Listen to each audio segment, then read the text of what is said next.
দেখছেন আজকে তার জন্য কত দোয়া। মিজানুর রহমান আজহারি দোয়া করছেনি? কথা কন না কেন? প্রত্যেক মসজিদে মসজিদে খালেদা জিয়ার জন্য দোয়া আছে না নাই? শায়েখ আহমদুল্লাহর পক্ষ থেকে দোয়া আসেনি? ডক্টর বাশারের পক্ষ থেকে দোয়া আসেনি? বেগম খালেদা জিয়ার দিকে তাকায়া দেখো কত দোয়া জনগণ করতেছে, ঠিক কিনা? কেন করে? একটাই কারণ, তিনি নিজে ইসলাম সেভাবে প্র্যাকটিস করেন না ব্যক্তি জীবনে, কিন্তু ইসলামের ক্ষতি হোক এমন একটা কাজও তিনি কখনো করেন নাই।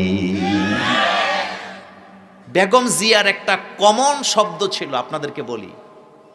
তিনি সবসময় আলেম ওলামাকে ডেকে ডেকে বলতেন, আপনারা বাংলাদেশে কোরআনের শাসন কায়েম করার জন্য জনগণকে উদ্বুদ্ধ করেন, দাওয়াত দেন, সাথে নেন। আমরা যেহেতু কোরআনের আইন প্রতিষ্ঠার রাজনীতি করি না, আপনারা করেন। আপনাদের পথে আমরা বাধা হয়ে দাঁড়াবো না। আর আপনাদের দাওয়াতে যদি বাংলাদেশের বেশিরভাগ মানুষ বাংলাদেশে কোরআনের আইন চায়, আমাদের পক্ষ থেকে আপনাদেরকে সাপোর্ট দেওয়া হবে। এই কথা আর কেউ বলতে পারছেনি? যার কারণে দেখছেন আজকে তার জন্য কত দোয়া। মিজানুর রহমান আজহারি দোয়া করছেনি? কথা কন না কেন? প্রত্যেক মসজিদে মসজিদে খালেদা জিয়ার জন্য দোয়া আছে না নাই? শায়েখ আহমদুল্লাহর পক্ষ থেকে দোয়া আসেনি? ডক্টর বাশারের পক্ষ থেকে দোয়া আসেনি? মাজলিসুল মুফাসসিরিনের পক্ষ থেকে দোয়ার আয়োজন করা হয়েছে, সবার কাছে দোয়া চাওয়া হয়েছে। সবাই তার জন্য দোয়া করে, একটাই কারণ, তিনি ছিলেন আলেম বান্ধব। ইসলামের জন্য তার বিশাল অবদান আছে, আসেনি? জীবনে কোনোদিন আলেম ওলামার বিরুদ্ধে কোনো কথা বলে নাই। তিনি কি কোনোদিন কোনো আলেমকে, নিরপরাধ আলেমকে জঙ্গি বানাবার চেষ্টা করছে? করেন নাই। আমি আপনাদেরকে একটা ঘটনা বলি। তিনি যখন ক্ষমতায় ছিলেন, তার ক্যাবিনেটে 19 জন ক্যাবিনেট মন্ত্রী ছিল।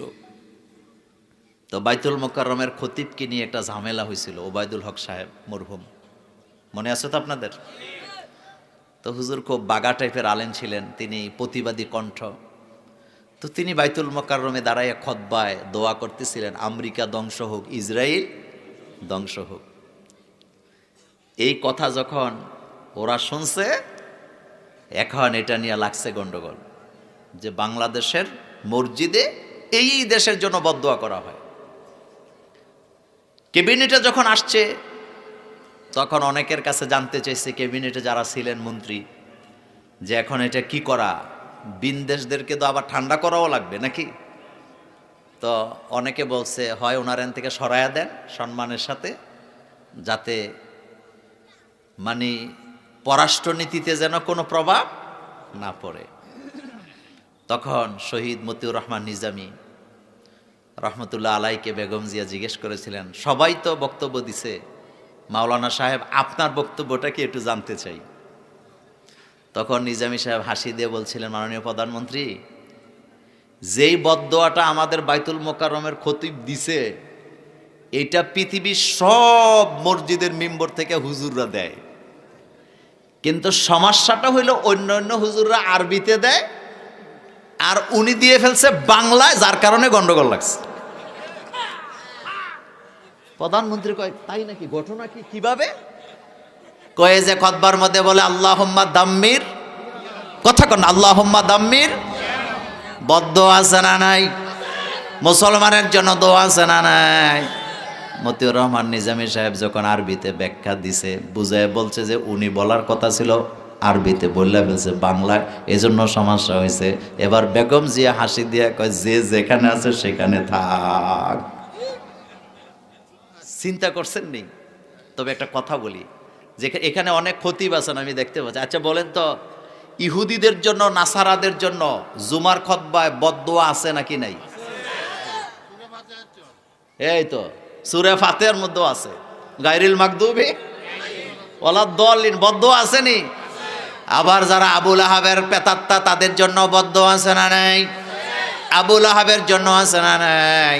তাব্বাত ইয়াদা, পড়েন সবাই, তাব্বাত ইয়াদা আবি লাহাবিন ওয়া তাব্বা মা আগনা আনহু মালুহু ওয়া মা কাসাব সায়াসলা নারান যাতা লাহাবিন ওয়া ইমরাআতুহু হাম্মালাতাল হাতাব ফি জিদিহা হাবলুম মিন মাসাদ। কথাগুলা আবার সূরা বাকারা আল্লাহ পাক বলছেন কাফেররা যখন মারা যায় আল্লাহ তাদেরকে লানত করে, ফেরেশতারা লানত করে, দুনিয়ার মুমিনেরা তাদেরকে লানত করে বিদায় দেয়। আবার মুমিন যখন মারা যায় সারা দুনিয়ার মুমিনদের চোখে তাদের কান্না আসে না। এই যে মারা যায় মানুষ, মুমিনরা যে মারা যায়, দোয়া কি শুধু লাশের জন্য হয় না সারা দুনিয়ার জন্য হয়? চিন্তা করেন তো। আল্লাহুম্মা গফির লি হাইয়িনা, পড়েন আল্লাহুম্মা গফির লি হাইয়িনা ওয়া মাইয়িতিনা ওয়া শাহিদিনা ওয়া গায়িবিনা ওয়া সগীরিনা ওয়া কাবীরিনা ওয়া যাকারিনা ওয়া উনসানা। দুনিয়ার সব মানুষের জন্য জানাজার নামাজে দোয়া আছে না নাই? যারা আসছে তাদের জন্য দোয়া, যারা আসতে পারে নাই তাদের জন্য দোয়া, যারা হাজির আছে তাদের জন্য, গায়েব আছে তাদের জন্য, নারী পুরুষ ছোট বড় সবার জন্য দোয়া আছে না নাই? কিছু কিছু মানুষ আছে, কিছু কিছু মানুষ আছে মুসলমানের সন্তান কিন্তু মারা গেছে বাপ মা, জানাজাটাও ঠিক মতো পড়তে পারে না। কয়দিন আগে দেখলাম বাংলাদেশের সুদর্শন পুরুষ ফ্লাজু পরে গেছে জানাজা পড়তে। কি পরে গেছে? এ কথাগুলো সত্য না মিথ্যা? প্লাজো তো পরে মেয়েরা, হেতে পরে গেছে এটা, হেতে বলে বাংলাদেশের সুদর্শন পুরুষ। আমার বাংলাদেশে কিছু পোলাপাইন আছে এগুলা ওই যে মেয়েদের মতো কানের মধ্যে জিনিস দেয়, হাতের মধ্যে বালা দেয়, এরকম আসেনি? গলার মধ্যে চেন দেয়, এরকম আসেনি? তা আল্লাহ তারে বানাইছে পুরুষ, বলেন কি পুরুষ বানাইছে আল্লাহ, আর হেতে মেয়েদের মতো বেশভূষা ধরে, তো মেয়ে তো আর হইতে পারে না, মাঝখানেরটা হয় হিজরা হিজরা লাগে। পুরুষের মধ্যে একটা বীরত্বের ভাব আছে, কথা ঠিক কি না? কে বানাইছে? কে বানাইছেন? আল্লাহ পাক। তো দোয়া করি আল্লাহ যেন আমাদেরকে ইসলামের জন্য কবুল করেন, আমরা বলি আমিন।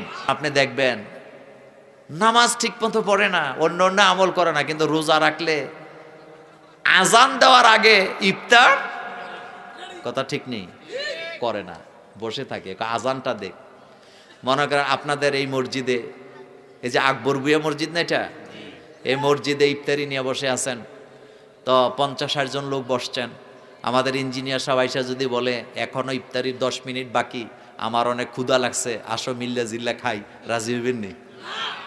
কইবা যে তোমার ক্ষুধা লাগলে তুমি খাও, আমরা এতে নাই। ওসি সাহেব যদি বন্দুক লইয়ে আসে, পিস্তল লইয়ে আইসা কয় বেটা 5 মিনিট আগে ইফতার করবি, নাইলে একেবারে গুল্লি করে দেবো, এবার বোধহয় খাইবেন।